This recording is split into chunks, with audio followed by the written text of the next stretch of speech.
Assalamualaikum warahmatullahi wabarakatuh.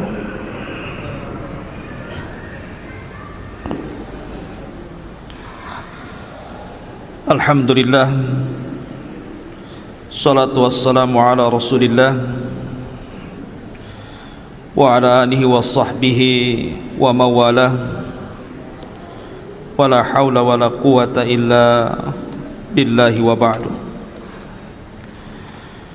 Qala Allahu azza wa jalla, ya ayyuhalladzina amanu taqullaha haqqa tuqatih wa la tamutunna illa wa antum muslimun. Fa in asdaqal hadithi kitabullah wa khairal huda huda Muhammadin sallallahu alaihi wasallam wa syarrul umuri muhdatsatuha wa kullu muhdatsatin bid'ah wa kullu bid'atin dhalalah wa kullu dhalalatin finnar. Ma'asyiral muslimin yang dimuliakan Allah Subhanahu wa taala, alhamdulillah pada malam hari ini kita bisa kembali berkumpul di Masjid Muhajirin, di Masjid Al-Khair. Insyaallah pada malam hari ini kita akan membahas satu tema sejarah. Kita akan berkisah satu sosok yang sangat fenomenal. Dia berkuasa 2 tahun 5 bulan dan 10 hari. 2 tahun 5 bulan dan 5 hari, afwan. Tetapi walaupun singkat menjadi khalifah, di zamannya berhasil menegakkan keadilan. Bahkan simbol keadilan yang ditegakkan khalifah ini sampai hari ini dibaca oleh para khatib pada setiap Jumat. Innallaha ya'murukum bil adli wal ihsan wa ita'i dzil qurba wa yanha 'anil fahsya'i wal munkari wal baghi ya'idukum la'allakum tadhakkarun. Simbol keadilannya dibaca oleh setiap khatib sampai hari ini. Siapa orang ini? Dialah Umar bin Abdul Aziz rahimahullahu ta'ala. Umar kedua setelah Umar bin Khattab radhiyallahu anhu. Ma'asyiral muslimin yang dimuliakan Allah azza wa jalla, Allah subhanahu wa ta'ala setiap 100 tahun sekali akan membangkitkan orang yang akan memperbaharui agamanya. Dan 100 tahun pertama, kata para ulama, Allah bangkitkan Umar bin Abdul Aziz, dan 100 tahun kedua Allah bangkitkan Muhammad ibn Idris, atau dikenal dengan Imam Syafi'i rahimahullahu ta'ala. Siapa Umar bin Abdul Aziz ini? Kenapa begitu fenomenal namanya? 2 tahun lebih berkuasa, tidak ada orang miskin satu negara. Bagaimana caranya? Ma'asyiral muslimin yang dimuliakan Allah azza wa jalla, kita akan cerita nasabnya dulu. Siapa Umar bin Abdul Aziz? Umar bin Abdul Aziz kunyahnya adalah Abu Hafsin. Umar bin Abdul Aziz Ibn Marwan Ibn Hakam Ibn Abil As Ibn Umayyah Ibn Abdi Syamsi Ibn Abdil Manaf, dan begitu seterusnya. Adapun ayahnya adalah Abdul Aziz Ibn Marwan Ibn Hakam, termasuk dari para pemimpin terbaik dari Bani Umayyah. Dulu ayahnya itu menjadi gubernur Mesir 20 tahun. di zaman kekuasaan Abdul Malik Ibn Marwan. Adapun ibunya Abdul Aziz, Umar bin Abdul Aziz ini namanya Ummu Asim, kunyahnya namanya Laila bintu Asim ibn Umar ibn al-Khattab. Jadi ibunya itu keturunan Umar ibn Khattab. Ada satu kisah dari kisah Laila bintu Asim ibn Umar ibn al-Khattab ini. Jadi suatu ketika di zaman Amirul Mukminin Umar ibn al-Khattab, Umar ini sedang mengadakan jalan-jalan malam, melihat orang-orang miskin apa yang dihajatkan mereka. Mungkin bahasa kitanya belusukan, tapi malam-malam bukan siang-siang, dan tidak bawa wartawan. Kemudian dia melihat satu tenda yang lain mati, karena bagaimanapun lampu itu disediakan pemerintah, tidak sembarang menghidupkan lampu kecuali ada hajat. Jadi ada satu tenda itu masih nyala. Maka Umar bin Khattab kemudian mendekati tenda itu. Rupanya dalam tenda itu ada percakapan dua wanita, seorang ibu dan putrinya. Kata sang ibu, "Nak, malam ini waktunya kita mencampur air susu untuk kita jual besok. Bagaimana kalau kita tambah air supaya banyak untungnya?" Maka anak putrinya mengatakan, "Janganlah, Bu. Bukankah Amirul Mukminin Umar ibn Khattab melarang untuk curang dalam berdagang?" Kata ibunya, "Bukankah dia tidak melihat kita, tidak mendengar kita?"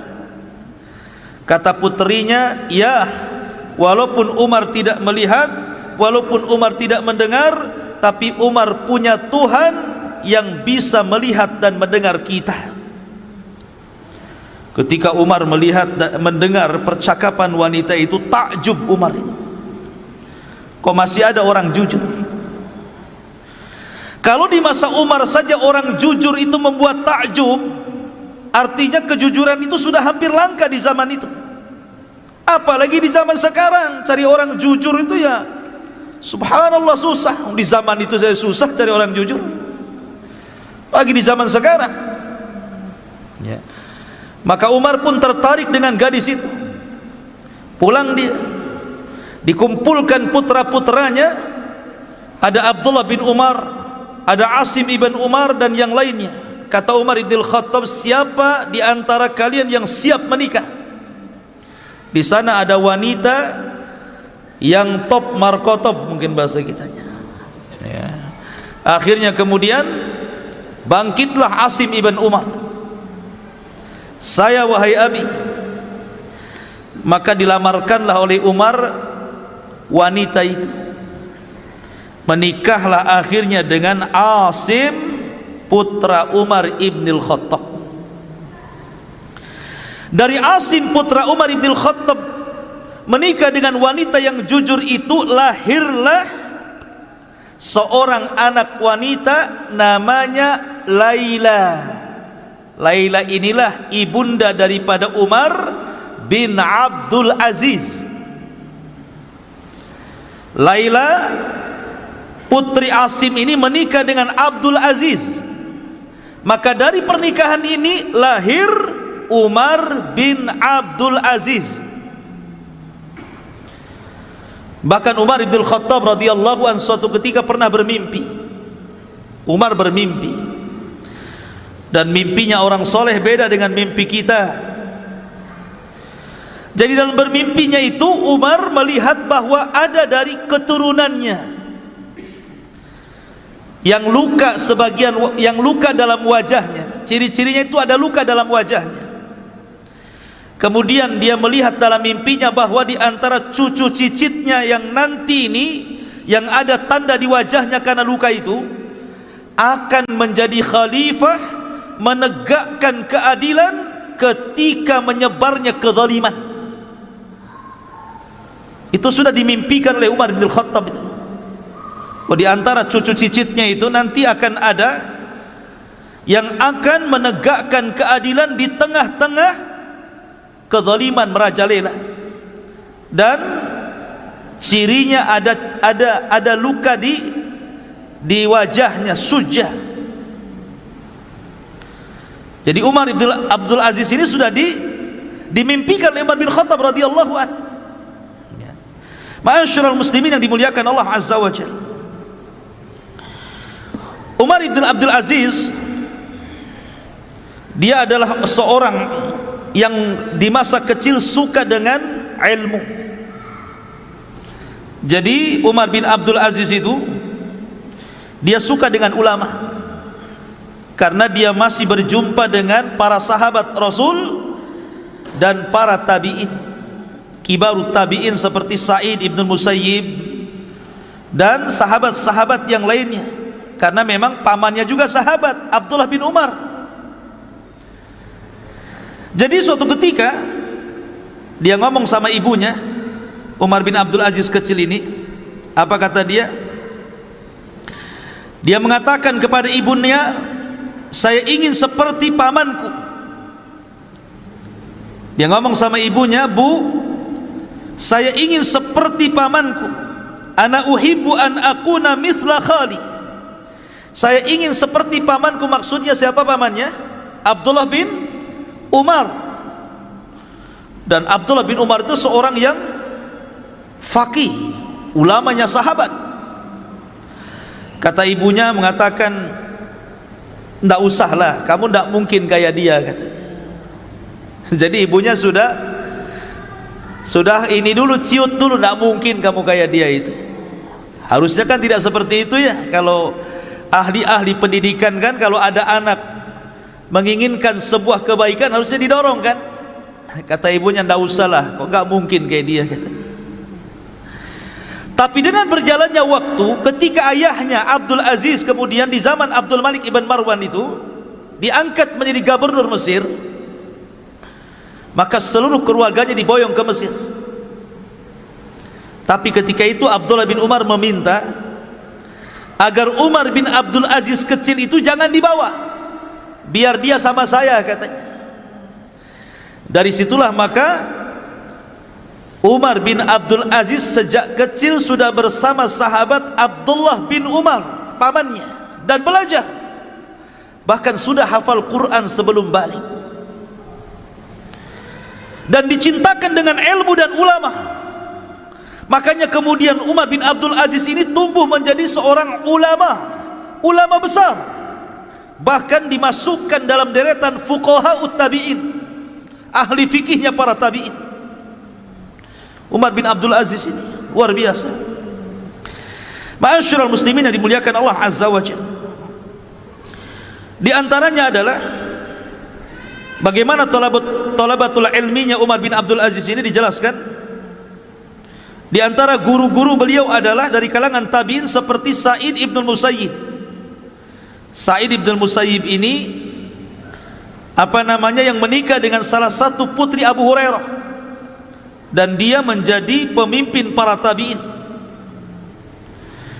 Kemudian juga dia belajar kepada Ubaidillah ibn Abdillah ibn Utbah ibn Mas'ud radhiyallahu an. Dan juga banyak kalangan sahabat dan para tabi'in yang diambil ilmunya, sehingga lambat laun akhirnya Umar bin Abdul Aziz menjadi ulama besar. Bahkan dikatakan di antara guru-gurunya 30 lebih dari kalangan para sahabat Nabi sallallahu alaihi wasallam dan 25 dari kalangan para tabi'in. Jadi banyak guru-gurunya dan dia menjadi ulama besar di zamannya. Taib, saya tidak akan memperpanjang tentang nasab beliau. Saya ingin langsung kepada inti apa yang kita bicarakan pada malam hari ini, kisah pilu dari Umar bin Abdul Aziz dibunuh oleh seorang budak dan ditangisi para fuqara wal masakin. Itu temanya. Sebab kalau kita ambil semua kisah beliau tidak cukup mungkin 5 atau 6 pertemuan, terlampau banyak. Kisah beliau ini banyak dicatat para ulama karena menakjubkan kisahnya.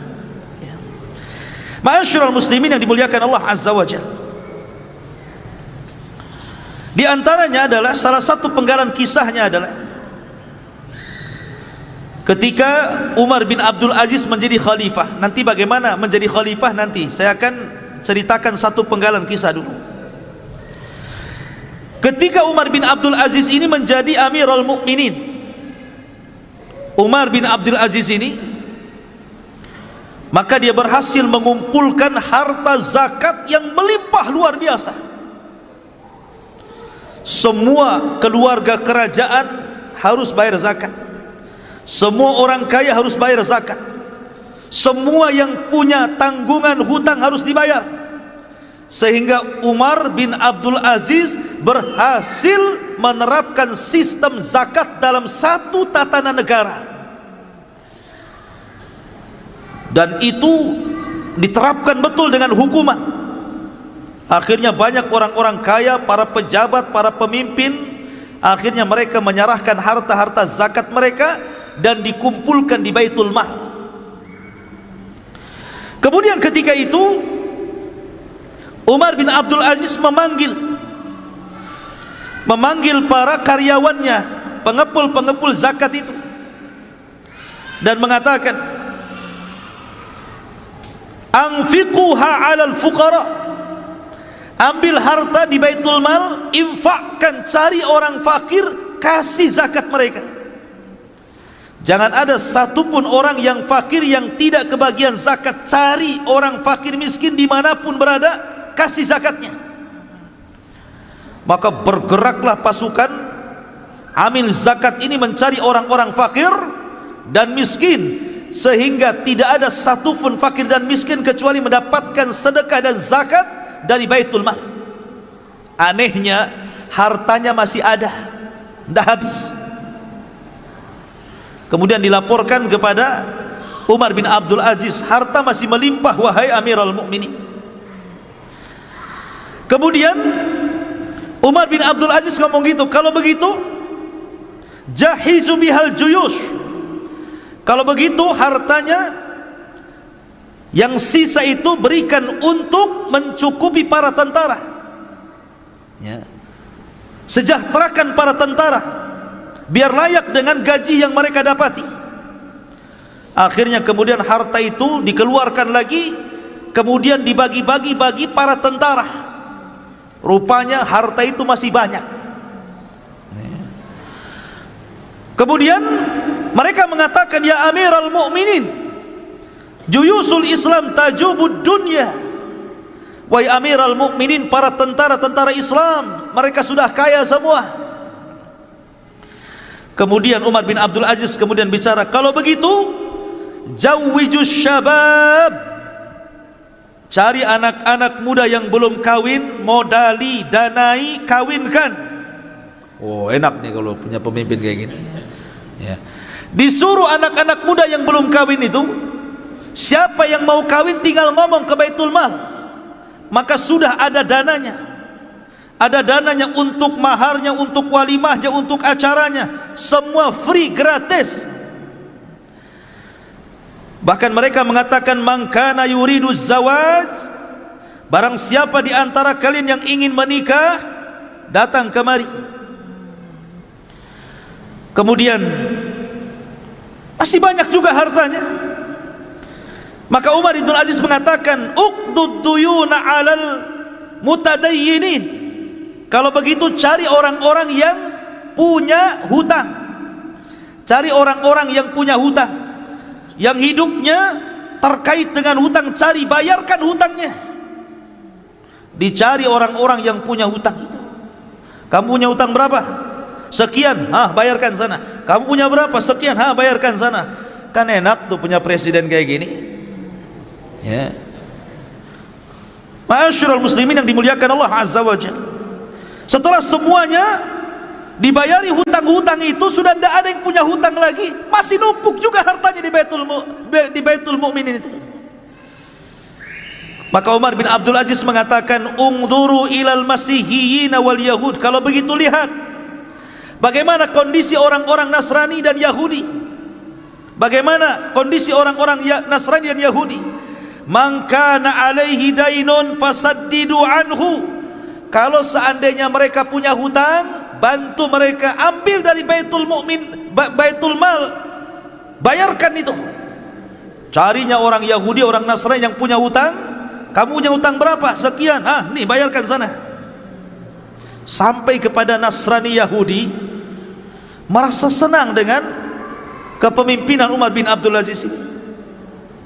Sampai ketika sudah semuanya, sudah orang miskin sudah dinafkahi, orang yang punya hutang sudah dibayarkan, para tentara sudah dicukupkan, orang-orang kafir juga dibantu, sudah nggak ada lagi, tapi harta masih banyak.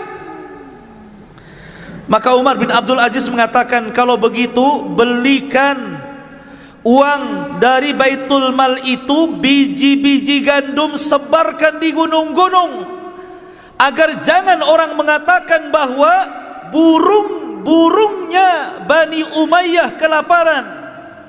Sampai kepada burung diperhatikan, ikhwan. Begitulah Amirul Mukminin Umar bin Abdul Aziz.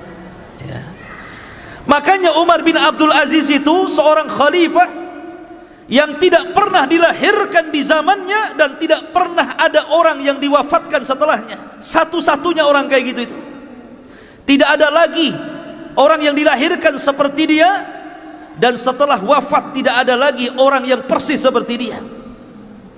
Satu-satunya produk langka ini, Umar bin Abdul Aziz rahimahullahu ta'ala. Ma'asyiral muslimin yang dimuliakan Allah Azza wa Jalla, bagaimana kisahnya dia jadi khalifah? Suatu ketika, ikhwatu fiddin, kita tahu bahwa ada terjadi khilaf ya, apakah dia lahir di Mesir, apakah dia lahir di Madinah. Pendapat yang kuat berdasarkan pendapat Imam Zahabi rahimahullahu ta'ala, bahwa beliau lahir di Madinah Al-Munawwarah, tinggal di situ, ngapal Quran di situ, belajar di situ kepada para ulama, karena di zamannya masih melimpah para sahabat dan para tabi'in yang sangat mulia. Ma'asyiral muslimin yang dimuliakan Allah Azza wa Jalla, suatu ketika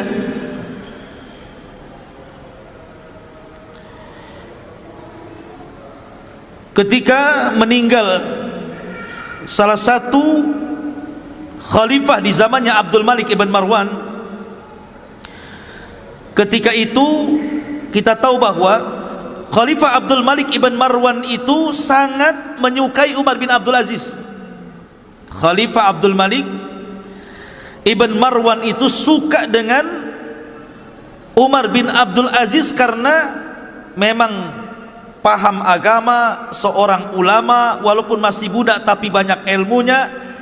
Akhirnya kemudian dia pun diangkat untuk menjadi salah satu gubernur di daerah yang masih kecil, ya, di daerah yang masih kecil dijadikan gubernur di situ.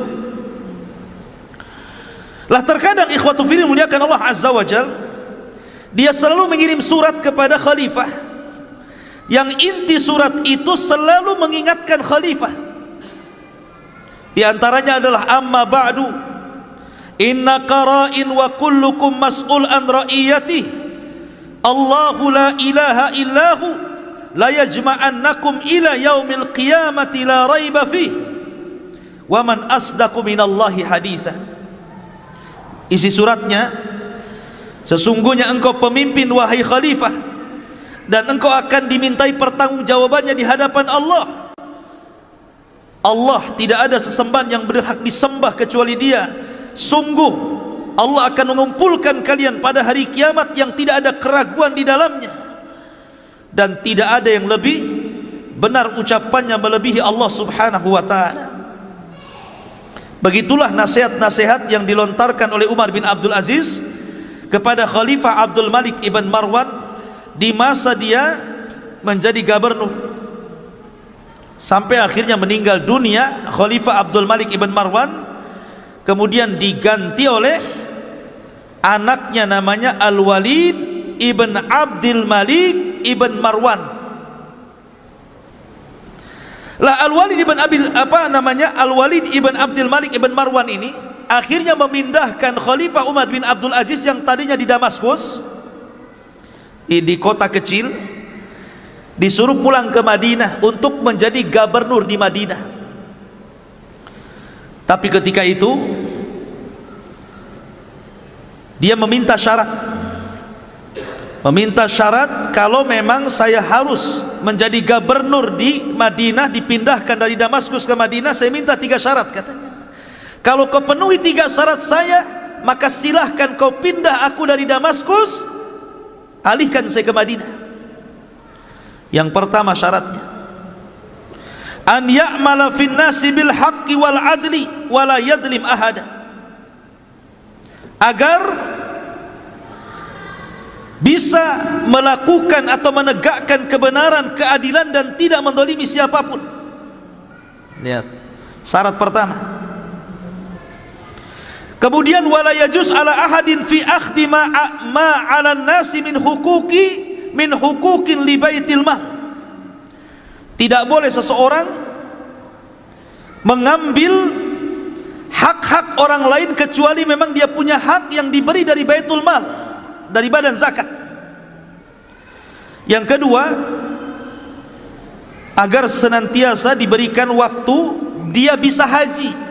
Jadi saya jadi khalifah di Madinah, tapi saya juga harus haji ke Mekah. Jangan jadi khalifah ketika haji sibuk saya waktu haji tolong saya kasih cuti biar saya bisa haji. Kemudian yang ketiga, agar khalifah membolehkan dia mengeluarkan dana untuk para ulama, menggaji para ulama, karena dia memuliakan para ulama masalahnya kan. Kalau seandainya dipenuhi, saya siap menjadi khalifah katanya, menjadi gubernur di Madinah.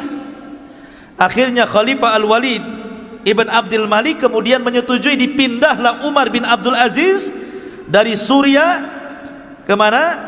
Ke Madinah. Rupanya ikhwatu fiddin, di Madinah ini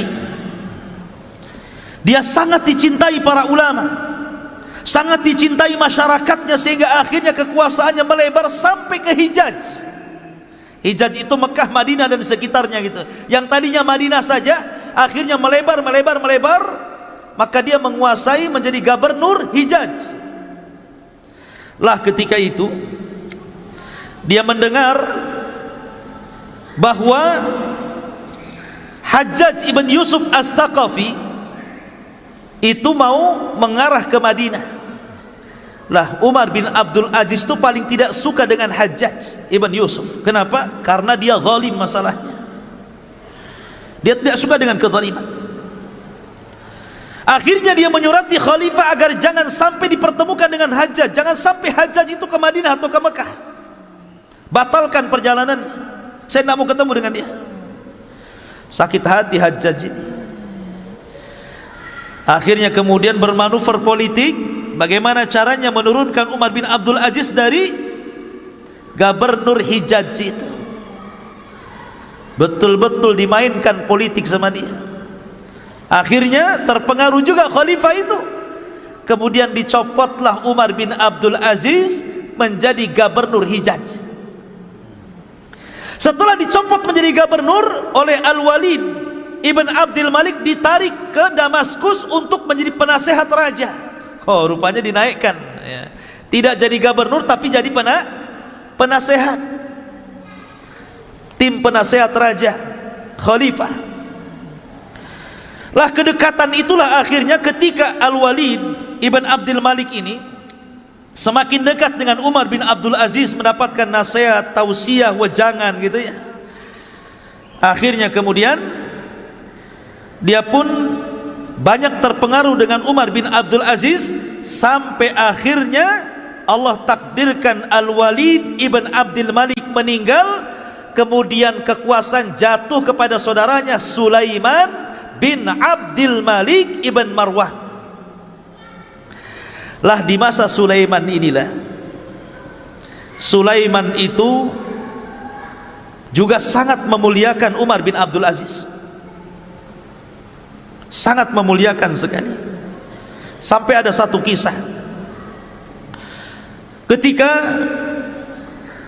Keduanya berada di sebuah tempat di manasik haji. Jadi ketika haji ini berdua, Umar bin Abdul Aziz dan Sulaiman ibn Abdul Malik ibn Marwan ini dengan khalifah. Kemudian Sulaiman bin Abdul Malik ibn Marwan ini memanggil saking banyaknya jemaah haji, akhirnya dia takjub dan mengatakan, ma aktsarul hujjaj. Wahai Umar, maksudnya Umar bin Abdul Aziz, kau tidak lihat betapa banyak orang-orang yang haji itu ya, ribuan jumlahnya. Tetapi Umar bin Abdul Aziz mengatakan, fa innahum sayatuna alaika yaumal qiyamah. Sesungguhnya banyaknya orang-orang itu nanti pada hari kiamat akan datang kepadamu, katanya. Nanti orang-orang itu nanti pada hari kiamat akan datang kepadamu dan mengadu di hadapan Allah Subhanahu wa taala, apakah engkau memimpin dengan adil ataukah tidak memimpin dengan adil. Oh, dinasihati khalifah. Mereka akan datang kepadamu pada hari kiamat. Tadinya bangga kan, banyak kali orang yang haji itu, katanya khalifah. Kata Umar, orang sebanyak itu nanti akan datang pada hari kiamat ditakut-takuti.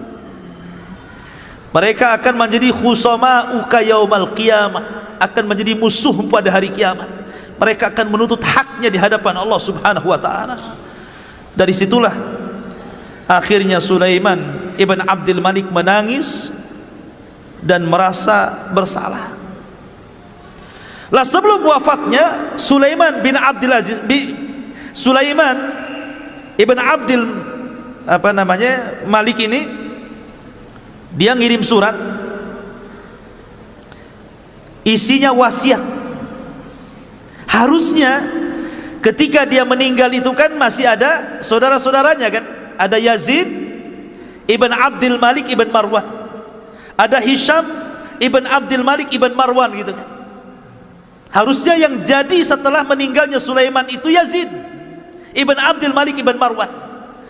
Ternyata ketika dia nulis surat wasiat, rupanya tidak ditulis nama Yazid di situ, tapi ditulis nama Umar bin Abdul Aziz.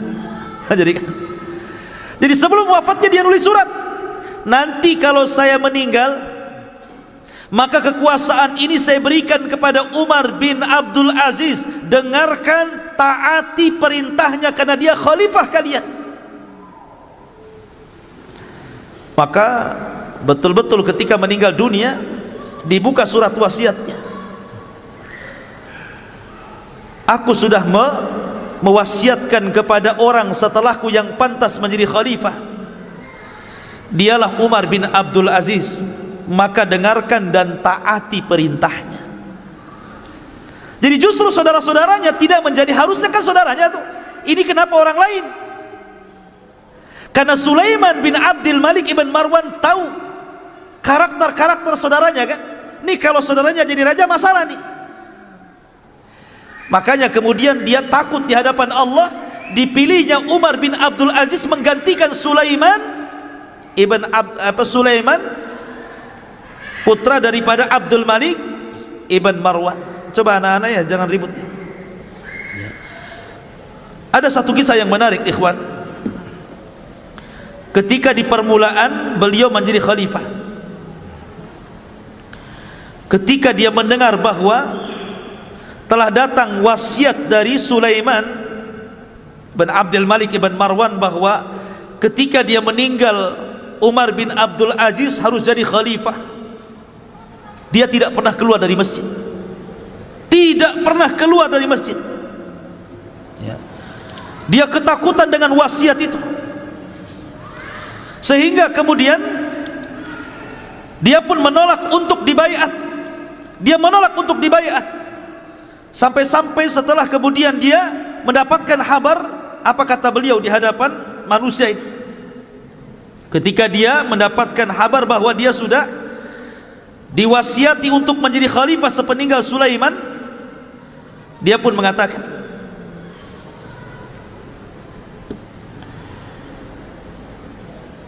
bahwa sesungguhnya aku sudah mendengar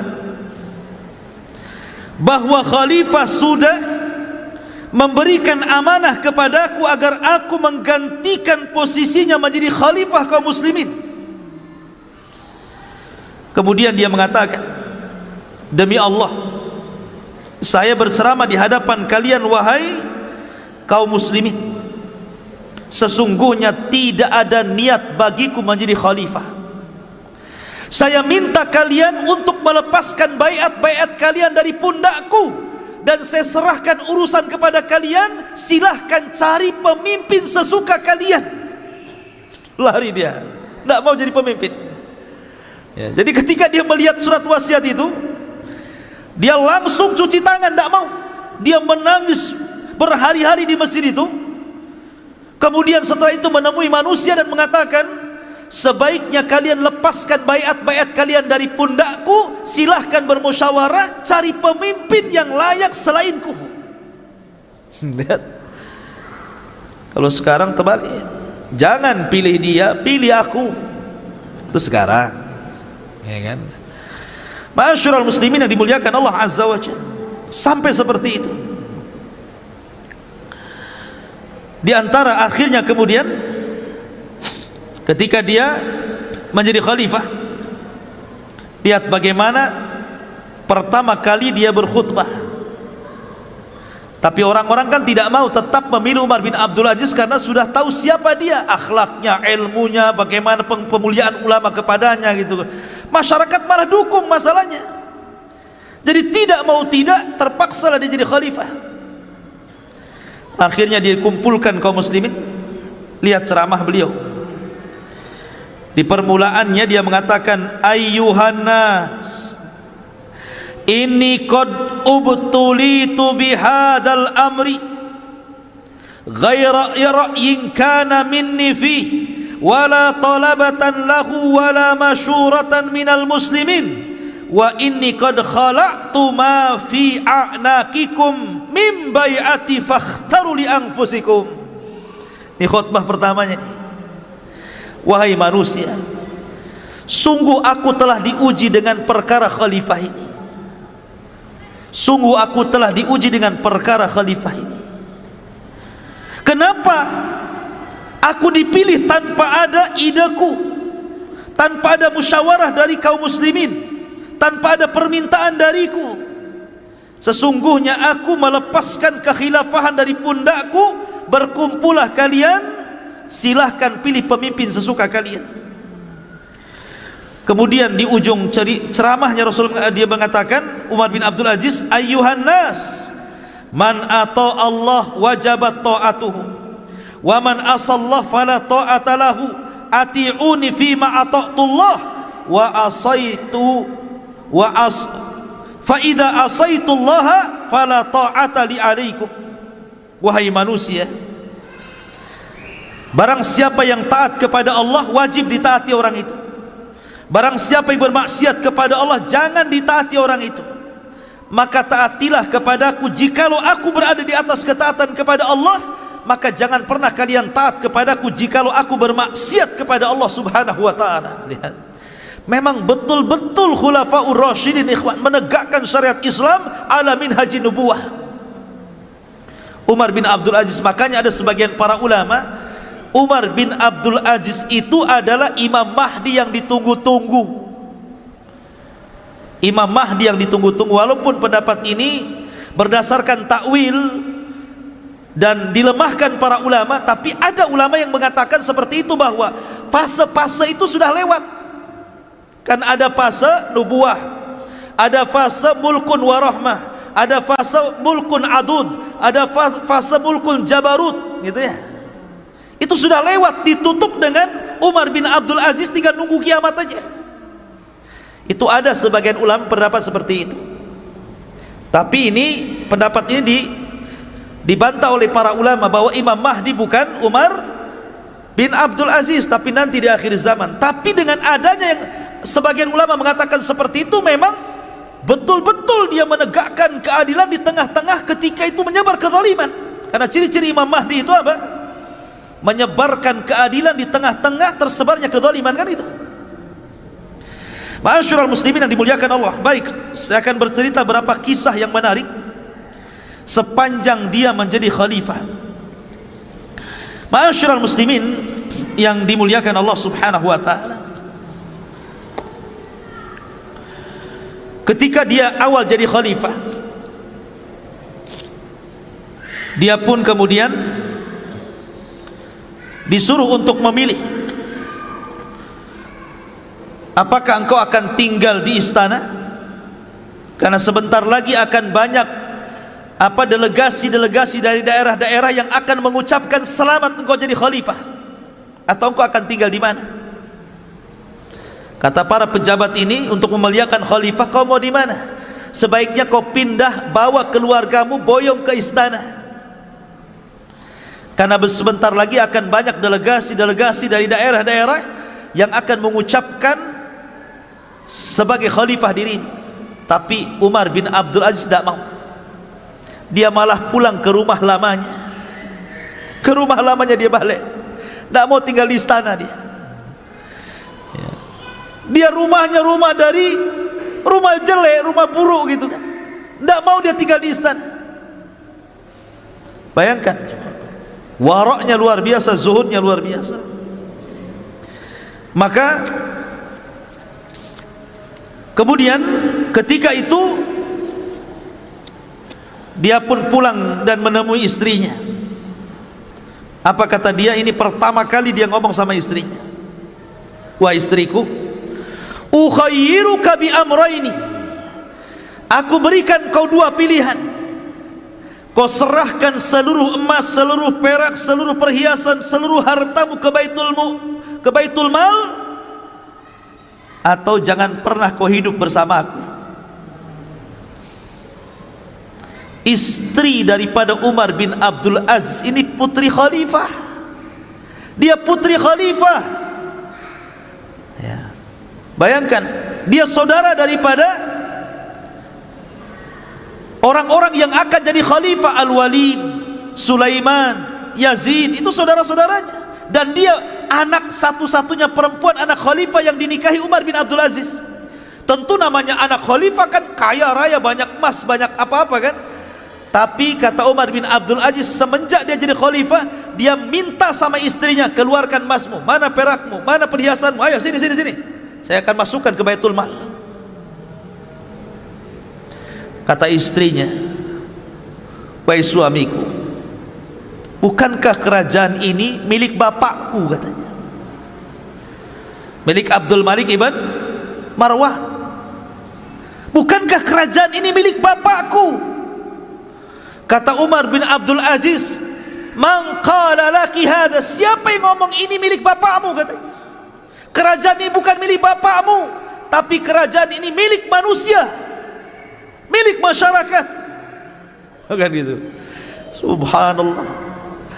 Akhirnya ya dia milih suaminya, hartanya habis, diambili semua, dimasukkan ke baitul mal, sehingga tidak tersisa kecuali hanya pakaian, beberapa helai yang sudah buruk. Hidupnya sederhana. Setelah itu kemudian mulailah dia nyasar kepada kerabat-kerabat kerajaan. Dia nyasar kepada kerabat-kerabat kerajaan, kepada saudara-saudara, anak-anak dari paman-pamannya yang masih kerabat-kerabat dan keluarga kerajaan, dikumpulkan dan dikatakan, kalian semua, man kana lahu iqaran wala ardan wala malan falyati ila baitil mal. Siapa di antara kalian yang punya harta, punya tanah, punya perhiasan, punya dunia, tolong datang ke baitul mal, saya akan hitung zakat kalian. Oh, jadi dimulai dari keluarga kerajaan dulu. Marahlah ini keluarga kerajaan ini dan mengatakan, persis seperti istrinya mengatakan, bukankah ini kerajaan kami? Maka Umar bin Abdul Aziz mengatakan, siapa bilang ini kerajaan keluarga kalian? Ini kerajaan manusia. Keluarkan. Mana zakat-zakat kalian? Mana harta-harta kalian? Subhanallah, dibuat miskin orang-orang itu. Orang-orang kaya itu dibuat miskin betul-betul sama Umar bin Abdul Aziz itu. Jadi yang dulunya mereka enggak pernah zakat, dihitung zakatnya. Berapa tahun kau tak bayar zakat? Berapa tahun kamu tak bayar zakat? Mana zakat ternakmu, mana zakat apa tanimu, zakat dihitung semuanya. Akhirnya ikhwata fiddin, apa enggak bankrupt nih orang-orang ini? Betul-betul bankrupt. Akhirnya ketika mereka pun hidupnya sudah susah karena hartanya diambil dan dimasukkan Baitul Mal, mereka pun datang kepada Umar bin Abdul Aziz dan mengatakan, "Ya Amirul Mukminin, kami sudah tidak punya harta lagi, harta kami sudah engkau ambil. Tolonglah berikan kepada kami gaji bulanan. Sudahlah, saya makan gaji bulanan sudah cukup. Berapalah kau kasih kepada kami?" Kata Umar bin Abdul Aziz, "Kalau engkau ingin dapat gaji kerja, kau kerja dulu baru kau dibayar." Persis seperti yang lainnya. Tidak ada anggota kerajaan nganggur tiba-tiba tiap bulan dapat gaji kerja. Bayangkan, ditekannya betul-betul. Ya. Akhirnya kemudian setelah orang-orang kaya dari anak-anak pamannya, kerabat kerajaan, mulai dia nyasar ke orang-orang kaya yang ada di luar sana. Dikumpulkan orang-orang kaya itu, semua dikumpulkan. Mana zakat kalian? Sini. Setelah dikumpulkan dan diambil semua zakatnya orang-orang kaya itu, memang betul-betul dia terapkan zakat betul. Baru setelah tidak ada orang kaya kecuali diambil zakatnya, baru dipanggil orang miskin. Siapa yang pernah dizalimi oleh orang kaya? Siapa di antara kalian yang pernah dizalimi orang kaya? Siapa di antara kalian yang pernah diambil hartanya, diambil tanahnya, diambil sawahnya, diambil kendaraannya, diambil binatangnya? Sini. Coba bayangkan. Akhirnya satu-satu, saya dizalimi si anu, saya dizalimi si anu, saya dizalimi si anu. Memang betul-betul hukum ditegakkan di sini. Maka orang-orang miskin pun kemudian mendapatkan hak-hak yang terzaliminya. Dari situlah terpupuk kecintaan orang fakir, orang miskin kepada Umar bin Abdul Aziz. Betul-betul mengadakan pemerataan ekonomi dengan sistem zakat ini. Sehingga lambat laun akhirnya yang miskin itu sudah mulai kaya, sehingga sudah tidak lagi menerima zakat karena sudah cukup. Lihat, walau anna ahlal qura amanu wattaqau la fatahna alaihim barakati minas sama'i wal ardh. Kalau penduduk negeri ini beriman dan bertakwa, maka Allah Subhanahu wa taala akan suburkan dengan berkahnya dari langit dan dari bumi. Sampai-sampai ikhwatu fiddin, ada seorang nenek-nenek itu bicara dengan manusia. Ketika dia mendengar ada serigala yang memakan domba, maka nenek ini mengatakan, wallahi laqad mata Umar, wallahi laqad mata Umar. Sungguh telah meninggal Umar, sungguh telah meninggal Umar. Dulu di masa Umar bin Abdul Aziz masih hidup, tidak ada satupun serigala yang berani mengganggu kambing, katanya. Sekarang dia meninggal, serigala-serigala itu sudah mulai mengganggu kambing, katanya. Sampai seperti itu. Ini ucapan orang tua. Saking amannya di zaman Umar bin Abdul Aziz. Ma'asyiral muslimin yang dimuliakan Allah Azza wa Jalla. Bahkan dikisahkan bahwa Umar bin Abdul Aziz itu baik sarapannya, makan siangnya, makan malamnya itu hanya makan adas. Tahu adas? Bawang. Hanya makan bawang saja dia itu kerjanya, roti sama bawang. Dia tidak pernah makan daging, makan ini, makan itu, karena sudah tidak sanggup membeli. Bukan tidak sanggup membeli juga, karena dia memang hidupnya sederhana, wara', zuhud, dan dia adalah seorang yang memberikan contoh kepada masyarakat. Jadi hari-hari itu makannya bawang saja, roti bawang, roti bawang. Sampai-sampai yang bosan itu pembantunya, karena hari-hari makan bawang. Datanglah pembantunya kepada istrinya Umar bin Abdul Aziz, Fatimah, dan mengatakan, ya Fatimah, laqad malaltu min aklil adas. Wahai Fatimah, aku tidak bosan makan bawang itu, yang lain lah katanya, si makan bawang aja, ya kan? Maka Fatimah mengatakan, ittaqillah, inna hadza ta'amu maulak. Umar bin Abdul Aziz, bertakwalah kau kepada Allah, sesungguhnya adas itu makanan pemimpinmu Umar bin Abdul Aziz, makanan tuanmu itu, jangan kau celah. Coba, jadi pembantunya yang bosan, tapi Umar bin Abdul Aziz tidak bosan. Lihat warok zuhudnya itu. Ma'asyiral muslimin yang dimuliakan Allah Azza wa Jalla. Bahkan suatu ketika Umar bin Abdul Aziz ini malam-malam masuk masjid. Malam-malam masuk masjid. Namanya masjidnya gelap, tidak ada orang, tidak tahu kalau di masjid itu ada orang tidur. Kemudian kesepak kakinya sama Umar bin Abdul Aziz, marah, ya, dan mengatakan, ya Majnun, ya Majnun, katanya. Dibilang gila. Hei orang gila, kenapa kau sepak kaki, katanya. Dibilang, ini pengawal Umar bin Abdul Aziz sudah emosi dia. Gimana coba khalifah dibilang Majnun? Dalam riwayat khimar, ya himar, wahai keledai, katanya. Lebih kasar lagi. Kata penjaganya ini, biarkan saya tangkap orang itu. Kata Umar bin Abdul Aziz, kan malam-malam, diam. Dia hanya tanya, apakah saya gila? Maka ku jawab, lastu majnunan, saya enggak gila.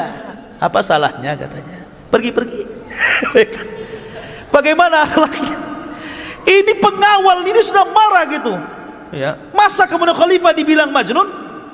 Tapi Umar ingin meredakan suasana dan mengatakan, dia itu tidak mengatakan saya gila. Dia tanya, apakah saya gila? Saya jawab, saya tidak gila. Kita pergi. Seperti itu akhlak dia.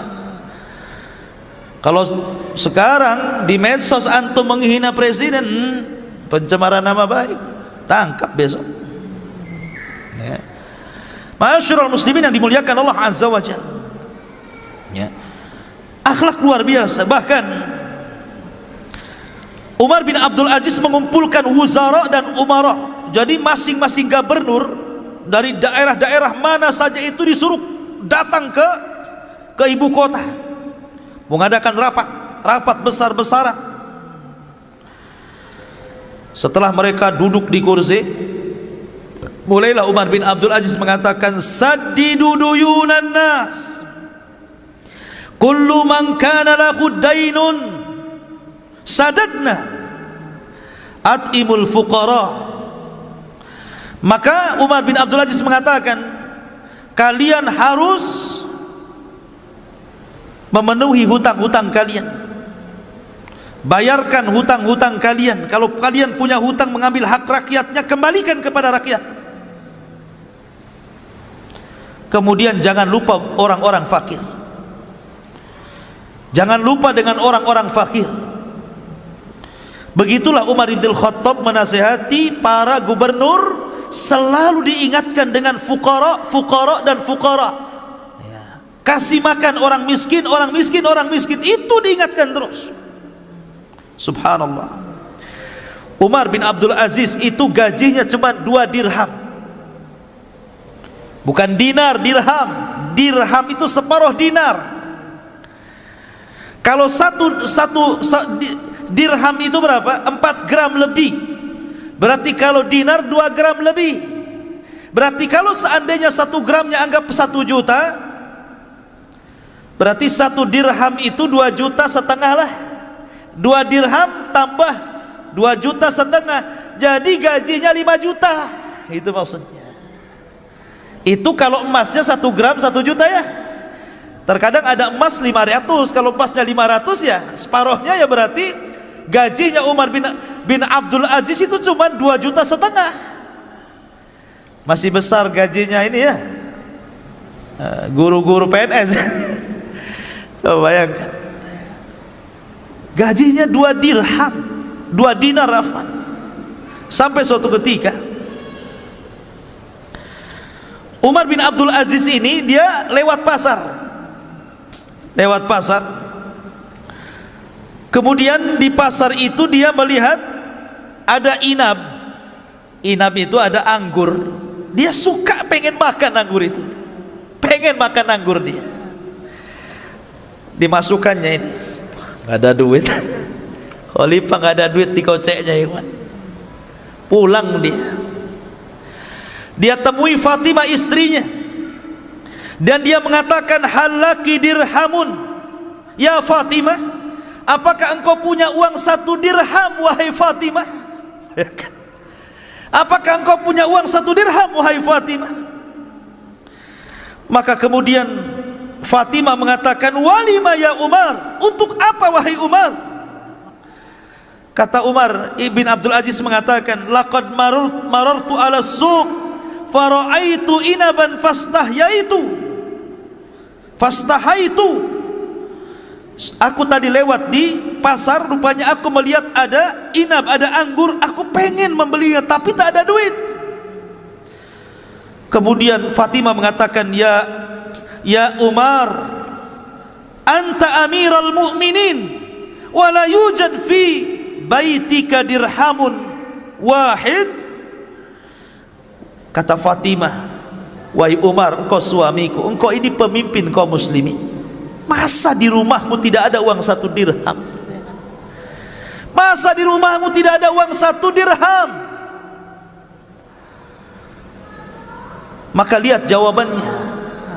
Kata Umar bin Abdul Aziz, hadza ahwanu alayya min mu'alajati ahwali yaumul qiyamah.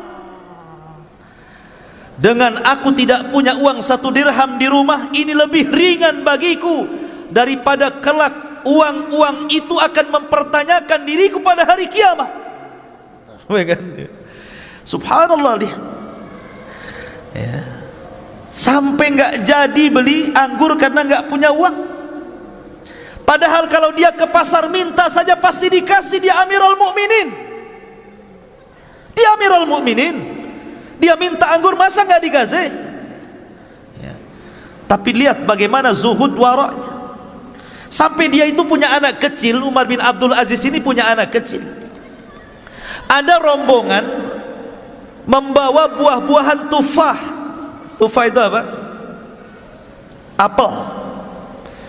Dari perkebunan apel datang beberapa karung gitu ya, untuk diserahkan ke Baitul Mal. Lewat pula di depan rumah Amirul Mukminin. Anak kecil nih, anaknya Amirul Mukminin Umar bin Abdul Aziz ini tidak pernah melihat tufah, tidak pernah melihat apel itu. Jadi kepengen. Coba, anak-anak orang miskin sudah biasa makan apel, ini anak Amirul Mukminin lihat apel saja aneh gitu kan. Luar biasa ini kan, susahnya ini. Jadi ketika melihat ada orang bawa rombongan bawa apel ini, anak ini lari, kemudian hampir mengambil. Namanya anak-anak belum berakal, karena ingin kepengennya itu apel itu, dikejarnya tufah itu. Setelah kemudian berhasil gitu, dan penjaga pun dia tahu ini anak Amirul Mukminin, tidak berani mencegah lah kan begitu. Anak khalifah udah di tangan itu 1 apel itu dan hampir dimakan. Tiba-tiba datang bapaknya Umar bin Abdul Aziz, dipegang tangannya, jangan dimakan, ini bukan milik kita. Kemudian diserahkan lagi, ngamuk anak ini, namanya anak kecil kan, kayak diambil mainannya, pokoknya nangis. Akhirnya digendongnya oleh Umar bin Abdul Aziz, dibawa pulang, tetap nangis di rumah. Istrinya marah, ya Amirul Mukminin, ya Umar, kenapa kau buat anakmu menangis? Kata Umar bin Abdul Aziz, demi Allah, ketika aku melihat anak ini mengambil tufah tadi dan hendak memakannya, kemudian ku ambil dari mulutnya, seolah-olah aku mencabut hatiku dalam dadaku, karena aku juga tidak tega. Tetapi aku teringat pada hari kiamat, kalau seandainya ini akan dipertanggungjawabkan di hadapan Allah, apa yang harus aku katakan di hadapan Allah Subhanahu wa taala? Subhanallah. Ini pemimpin kayak gini kapan lagi adanya, coba. Bayangkan, saking takutnya dia, Umar bin Abdul Aziz. Ma'asyiral muslimin yang dimuliakan Allah Azza wa Jalla. Suatu ketika datang salah satu gubernur dari daerah menuju pusat menemui Umar bin Abdul Aziz di malam hari. Maka Umar pun memasukkan dia ke dewan pertemuan. Kemudian dinyalakan lampu zaitnya itu, lampu tempol kalau kan dulu ya, pakai zait, pakai minyak ya.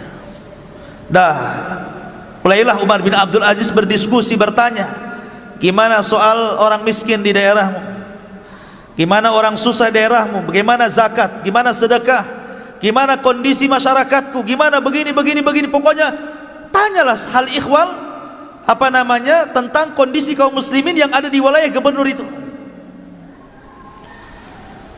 Maka setelah gubernur ini alhamdulillah mengatakan di wilayah kami aman, terkendali, begini, sampai akhirnya dia balik tanya, gubernur ini balik tanya, wa kaifa haluka ya amiral mu'minin, wa kaifa haluka ya amiral mu'minin, bagaimana kondisimu wahai amiral mu'minin?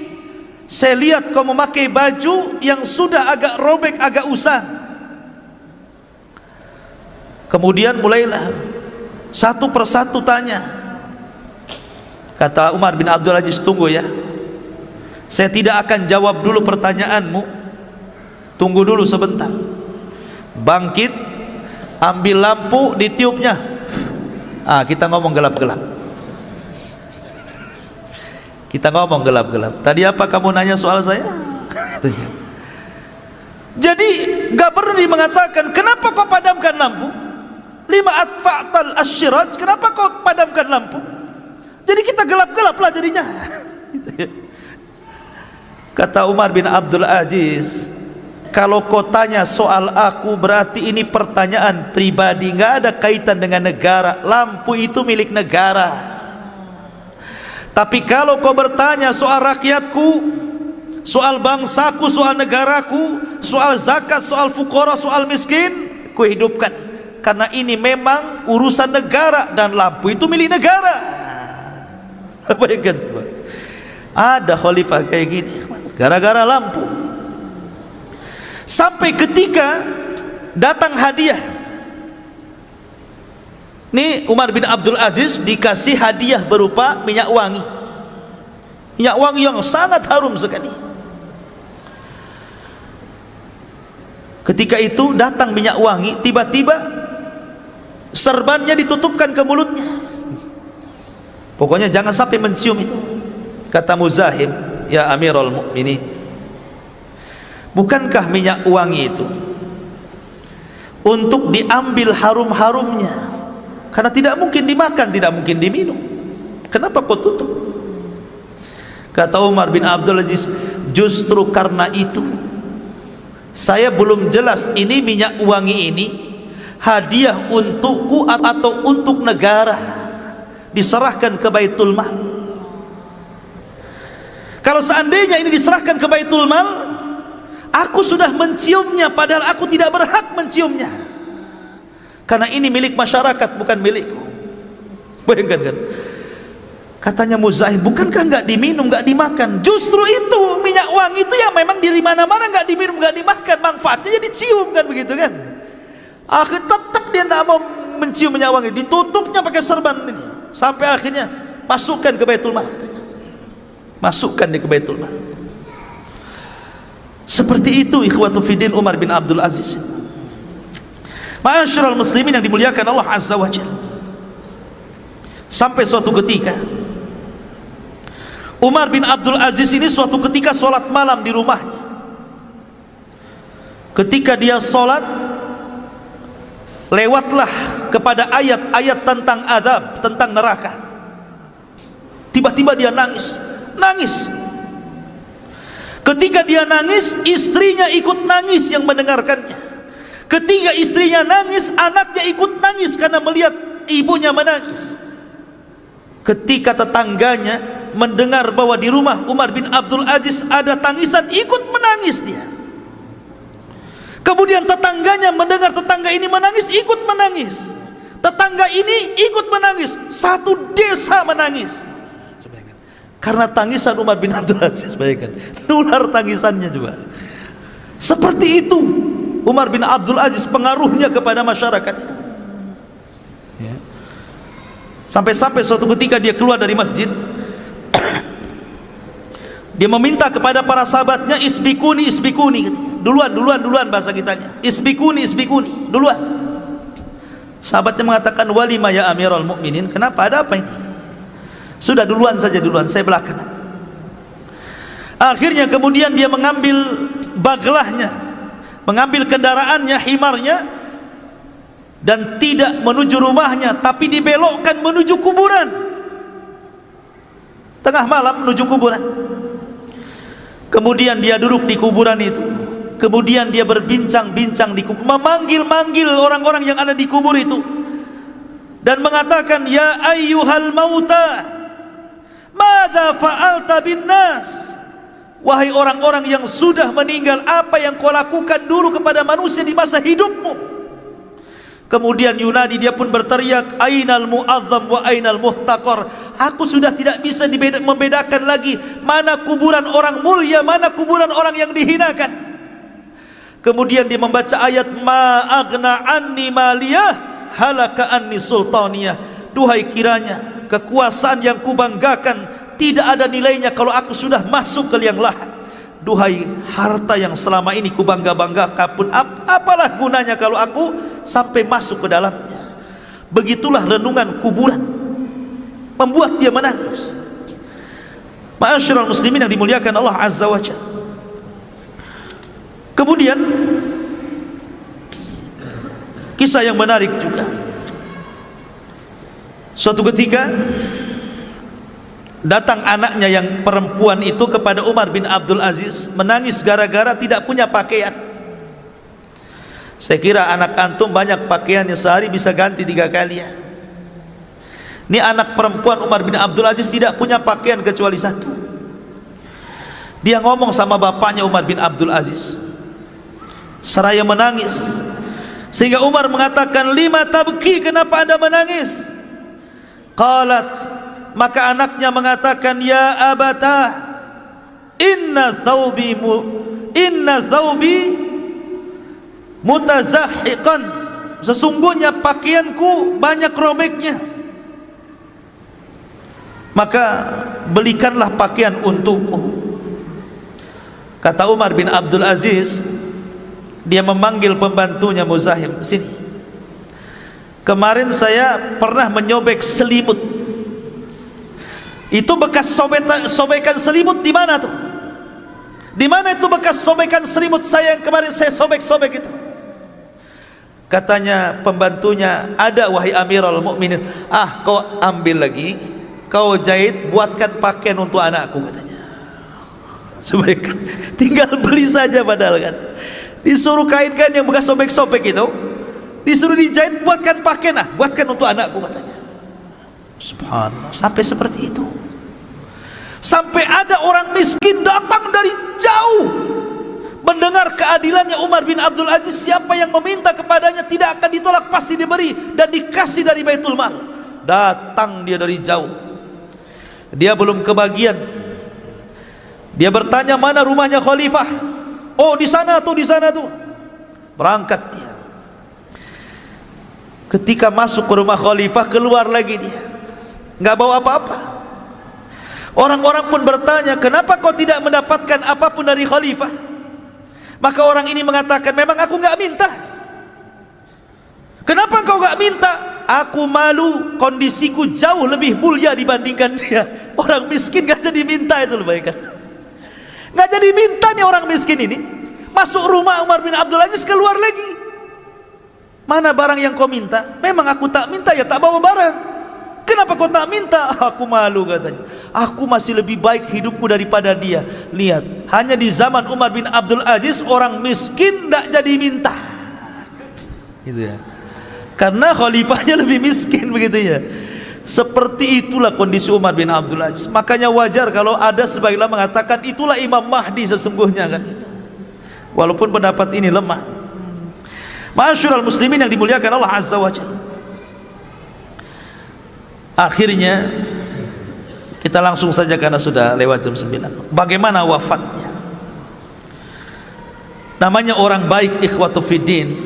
Imam yang adil itu tidak lepas daripada musuh-musuh yang banyak.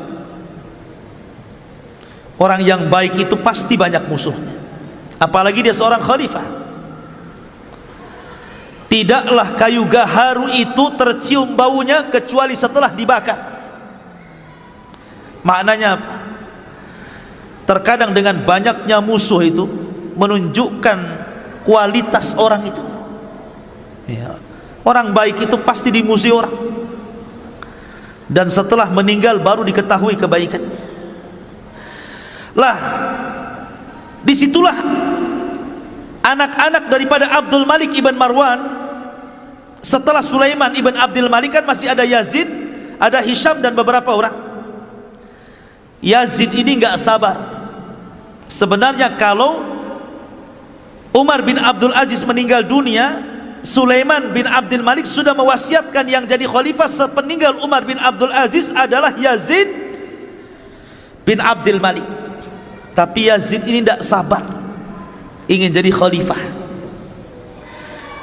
Apalagi sudah sakit hati keluarganya, diambili hartanya ya, merasa dimiskinkan begitu oleh Umar bin Abdul Aziz.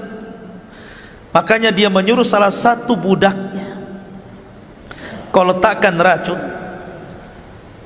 pada makanan Amirul Mukminin Khalifah Umar bin Abdul Aziz. Sebagai imbalannya, ku beri kau 1000 dinar. Yang kedua, kau ku merdekakan kalau berhasil. 1000 dinar, banyak 1000 dinar, dan kau jadi orang merdeka. Pengecut dengan cara meracun. Maka betul-betul gulam ini, budak ini akhirnya berusaha untuk memasukkan racun ke makanannya, dan berhasil. Sampai Amirul Mukminin disangka kena sihir. Disangka kena sihir. Ketika ditanya, ada apa engkau wahai Amirul Mukminin, kau terbaring sudah terlalu lama. Hal anta mashur, apakah engkau terkena sihir? Maka Umar bin Abdul Aziz mengatakan, tidak. Bahkan aku telah diracun dan aku tahu siapa yang meracunku. Aku tahu siapa yang telah meracunku, bayangkan. Kemudian akhirnya sebelum dia meninggal dunia, dia panggil orang yang meracunnya. Dia tidak kasih tahu siapa orang yang meracunnya. Dia sendiri yang tahu siapa yang meracunnya. Dia minta kepada pembantunya agar jangan diberitahu siapapun tentang siapa yang meracunnya dan siapa yang memerintahkannya. Dia hanya minta kepada pembantunya sebelum dia wafat, tolong panggilkan orang yang meracun aku itu. Kata pembantunya, siapa wahai khalifah? Si Anu bin Anu. Dipanggil orang budak itu, ditangkap, dipanggil, kemudian dihadapkan di hadapan Umar bin Abdul Aziz. Kata Umar bin Abdul Aziz, ya gulam, man hamalaka ala ma fa'alta hadha? Wahai gulam, apa yang menyebabkanmu melakukan hal ini kepadaku? Man amaraka, siapa yang memerintahkan kamu? Maka gulam ini ketakutan dan mengatakan, amarani Yazid. Yazid yang telah memerintahkan aku. Yazid ibn Abdul Malik. Kemudian Umar bin Abdul Aziz mengatakan, wa bima, dengan apa kau dapat imbalan? Bi alfi dinar wa yu'tiquni, karena aku akan mendapatkan imbalan 1000 dinar dan dia berjanji akan memerdekakan aku. Maka itu Umar bin Abdul Aziz ini lagi mau mati nih. Dia mengatakan kepada pengawalnya, ambil yang 1000 dinar itu, ambil, rebut, masukkan ke Baitul Mal, masukkan ke Baitul Mal. dan kamu yang sudah meracunku, ku maafkan kamu. Uhrub, pergi kamu. La yaraka ahad, jangan sampai siapapun melihat kamu kemudian kau akan ditangkap dan dibunuh. Kau harus pergi sekarang, sudah ku maafkan, tapi jangan dilihat orang bahwa kau yang telah meracun aku. Ini sudah ketahuan, harusnya kan ditangkap, kan diadili gitu. Tidak, dimaafkan, suruh pergi. Jangan tahu siapapun bahwa kau yang meracunku, dan jangan diberitahu bahwa Yazid yang telah meracunku. Mulianya akhlak Umar bin Abdul Aziz, ikhwan.